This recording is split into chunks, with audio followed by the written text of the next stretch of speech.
Good Friday morning. It's December 18th, and I thought we could do an Advent devotion out of John chapter 16. Pastor Jeremy has entitled this The Christmas Story in a Sentence, and he says that we can get John's Christmas story in verse 30 of chapter 16, which reads this way. Now we understand that you know everything. Jesus' disciples are talking to him, and there is no need to question you. From this we believe that you have come from God. And Jesus responds, finally you believe.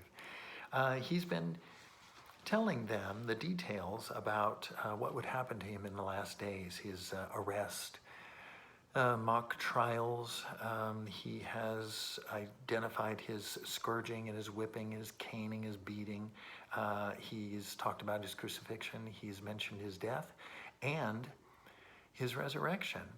But like the rest of us, given the series of heinous things, they'll concentrate on that rather than the one beautiful, vivid culmination, which is found in the resurrection. So instead, his disciples become dismayed because he is sharing the details about his last days. But Jesus tells us, the reader, that the reason that he's telling them these things is that they may have peace in him.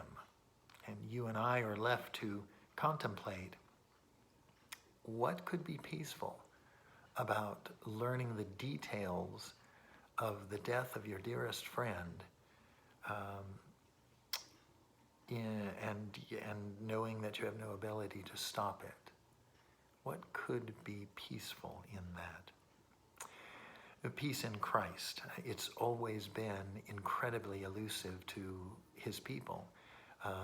Old Testament is filled with examples of this, and maybe your life and mine are filled with examples of this too.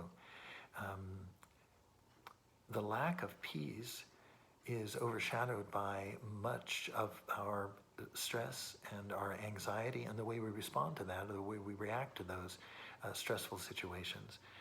But nevertheless, Jesus wants us to know that we may have peace. In fact, that's what he says as he contrasts two things, peace and trials and sorrows. Jesus says, you may have peace in me.